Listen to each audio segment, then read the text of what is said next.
Buenas noches, tutora Sunilda. Mi nombre es Erika Valencia. Presento a mis compañeros de grupo, Lizeth Arenas y el señor Manuel Olaya. En este foro argumentativo analizaremos el escenario de Europa en la época de la posguerra y el surgimiento de la psicología social experimental. Comienzo con una introducción y con el contexto. Nuestro foro argumentativo, vamos a analizar en el escenario de Europa, Europa en la etapa de la posguerra y el surgimiento de la psicología social experimental. Comienzo con la introducción y el contexto. Para este desarrollo realizamos líneas de tiempo en equipo donde identificamos los fundamentos históricos, epistemológicos y sociopolíticos que dieron origen a la psicología social, la psicología política y a la psicología comunitaria. Durante la primera mitad del siglo XX, Europa vivió una crisis económica bastante fuerte. Y de estas crisis se generaron unas preguntas para las ciencias sociales, como por ejemplo, ¿por qué las personas obedecen incluso cuando estas órdenes afectan a otros? ¿Cuándo influyen la propaganda y la autoridad en el comportamiento de las masas? ¿De qué manera las ideologías logran movilizar a grandes grupos sociales? Estas preguntas impulsaron el desarrollo de investigaciones científicas orientadas a comprender fenómenos como la obediencia, la manipulación, la influencia social, el liderazgo y la persuasión. Esos fenómenos se convirtieron en temas centrales dentro del estudio del comportamiento social. A continuación, continúa el compañero Manuel Olaya con su intervención. Muchas gracias, compañera. Bien. En este contexto histórico se consolida el método experimental como una estrategia científica para estudiar el comportamiento social. ¿Sí? Después de que pasan las guerras mundiales, entonces se siente la necesidad de analizar el comportamiento humano. Y entonces de una manera objetiva, de una manera sistemática, de una manera confiable, lo que llevó al desarrollo de investigaciones experimentales dentro de la psicología social.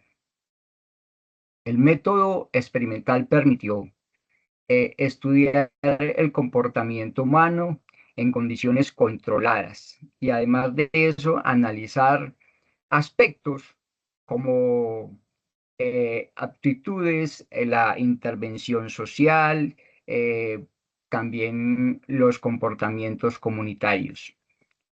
Uno de los aportes más importantes en este campo fue realizado por el señor Carl Lewis, quien planteó que los resultados del comportamiento social son el producto de las relaciones, de la relación del individuo con su entorno social. Esta teoría permitió comprender que las acciones de las personas no pueden explicarse únicamente desde características individuales, sino que se debe tener en cuenta las dinámicas sociales que hay en su entorno. Bueno, de esta manera la psicología social experimental buscó explicar y predecir los comportamientos dentro de contextos sociales, y esto la consolidó como una ciencia científica.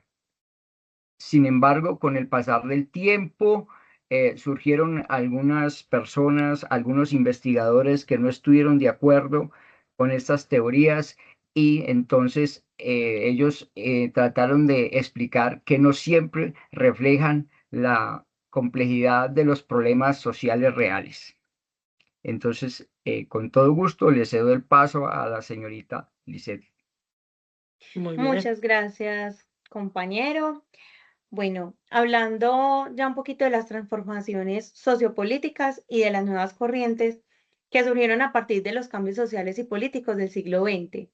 Allí nacieron nuevas perspectivas dentro de la psicología que ampliaron el estudio de la conducta social. Por un lado, se desarrolló la psicología política, que analizaba toda la relación entre los procesos psicológicos y fenómenos como el poder, la ideología y el comportamiento político. Uno de los ejemplos más importantes o relevantes fue el estudio sobre el autoritarismo realizado por Theodor Adorno. Este investigó cómo ciertos rasgos psicológicos podían influir en la aceptación de ideologías autoritarias. Y por otro lado surgió la psicología comunitaria, que buscó ampliar el enfoque de la psicología hacia las realidades sociales y las problemáticas que vive un colectivo. Este enfoque planteó la importancia de trabajar directamente con las comunidades para comprender fenómenos como la pobreza, la desigualdad social, la violencia, la exclusión social, la discriminación de género, entre otros. Especialmente en América Latina surgieron perspectivas críticas como la psicología de la liberación, que fue impulsada por Baró, quien planteó que la psicología debía comprometerse con la transformación social y con el bienestar de todas las comunidades. Eh, de esta manera, estas corrientes ampliaron el papel de la psicología, pasando de explicar el comportamiento humano a contribuir también a la comprensión y transformación de las realidades sociales. A Bien. modo de conclusión y después del análisis que hicimos como equipo, logramos concluir que la psicología social, la psicología política y la psicología comunitaria surgieron como respuestas a los grandes cambios históricos y sociales del siglo XX. Las crisis generadas por los conflictos de las guerras evidenciaron la necesidad de comprender cómo las estructuras sociales y el poder y las ideologías influyen en todo el comportamiento humano. Mientras la psicología social experimental buscó desarrollar explicaciones científicas sobre la conducta social, los enfoques políticos y comunitarios ampliaron la mirada hacia las problemáticas relacionadas con la desigualdad, la participación social y el bienestar colectivo, que hoy en día cobra muchísima fuerza en nuestro país.